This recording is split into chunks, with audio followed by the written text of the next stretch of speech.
Welcome back to College Station, and we're under about 4 weeks before the SEC basketball media day. We're barely into football season, but basketball is around the corner, and there's a lot of excitement here in College Station for our next guest, Buzz Williams, who came over here a couple of months ago and with great fanfare, and the man who hired you left about a week later.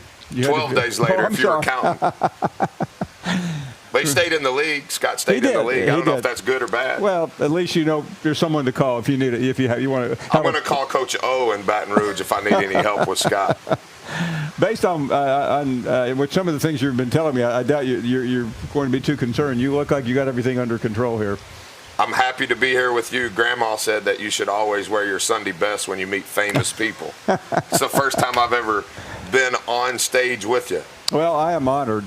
We talked to you right after you got the job, and I think we saw your press conference, and man, you talk about some energy in that room, but that's who you are. Yeah, I don't know if I'm very good at anything, but if it's just the category of energy, I hope that I'm okay.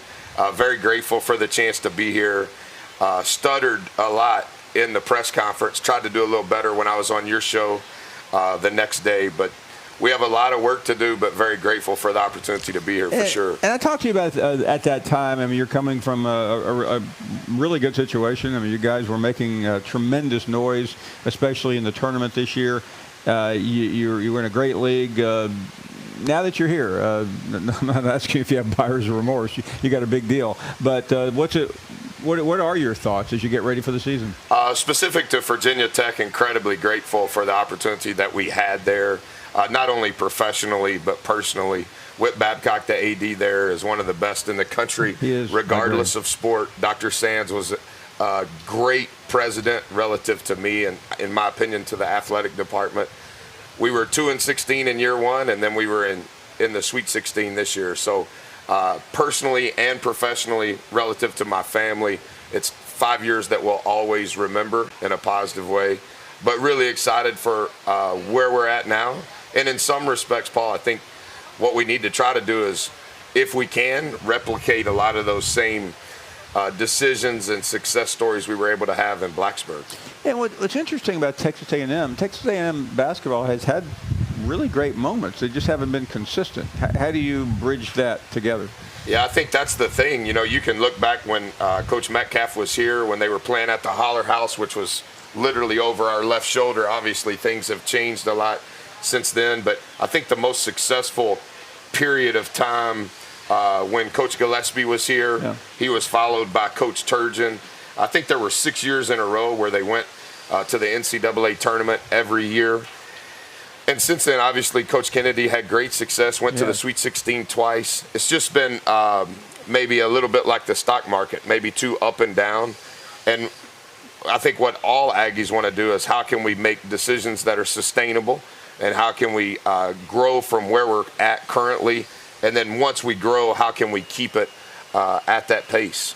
In terms of recruiting, how would you compare recruiting at Tech in that league versus what you've already encountered? Well, I think history says that for a long period of time, it's hard to argue that the ACC has been the best basketball league, and every coach says they're in the best league. So I'm going to continue that trend. But I think what's happened over the last 5 years, maybe from the direction of Mr. Sankey, I think the league as a whole has become more committed to basketball. I think each institution has made a decision to follow that narrative. Like, it's hard to argue that in football there's a league that's even close. No. And how can we bridge some of those commitment levels to basketball? And I think that shows in what Coach Pearl's done at Auburn in the Final Four. It shows what Coach Martin's done at South Carolina in the Final Four. So I think you're seeing some residual positive impacts from that decision. And I think that for us, relative to how we recruit, obviously I'm from the state, grew up here, and have spent most of my career either employed in the state or recruiting the state. And so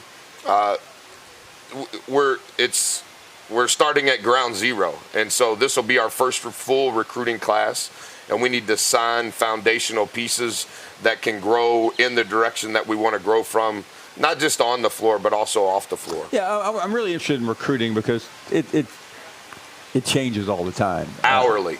And is there any template these days in 2019 for basketball recruiting? Yeah, the exposure, the social media component, a lot of things have changed. I don't think that that's specific to men's basketball. I just think that that's recruiting in general.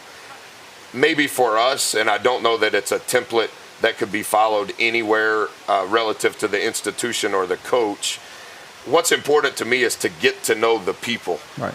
Get to know the kid, which is very important, but maybe just as important, get to know their families so that you can find out if what you're about relative to your program, if they've heard those words before, if they understand what they're going to go through on and off the floor. Is there a mirror image? Do we believe in the same things? Is what you're wanting from your college experience, is that what we're about? And so as fast as I can as a head coach, I want to spend time face-to-face more than I want to watch them play. Watching them play, you can figure out, in my opinion, relatively quick if they're good players, but you need to find out if they fit what you're going to be about in your program. When you can, how much time are you spending doing just that? I was in 11 states in one country last week. Oh my goodness. And this week I've been in 6 different states. But when the Paul Finebaum show called, I said, I'm not recruiting. I just happened to be on campus. Yeah. We had a little chip in your shoes. So I'm sorry, I changed them. They were white Kohans, but the rain affected my gear. Well, I like what you have on, Coach.